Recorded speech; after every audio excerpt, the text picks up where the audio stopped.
Jelang laga Persebaya Surabaya versus Persipura Jayapura Jumat 13 Maret 2020 di Stadion Gelora Bung Tomo, tim Bajul Ijo memiliki waktu istirahat hampir 13 hari.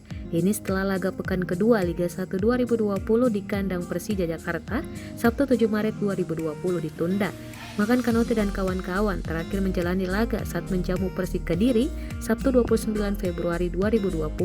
Sementara Persipura melakoni laga terakhirnya Sabtu 7 Maret 2020. Meski memiliki waktu istirahat lebih panjang, Aji Santoso menepis anggapan pihaknya lebih diuntungkan berkat faktor itu. Dengan tidak melakoni laga dalam waktu cukup lama, disampaikan Aji juga kurang baik bagi tim, sentuhan terbaiknya pemain sedikit hilang. Aji berharap menghadapi Persipura, penggawa tim berjuluk Bajul Ijo itu bisa mengeluarkan kemampuan terbaiknya.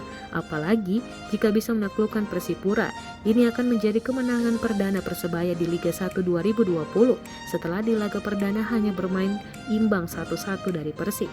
Juga akan menjadi modal apik Persebaya sebelum akhirnya sambagi markas Persela Lamongan Minggu 5 April 2020.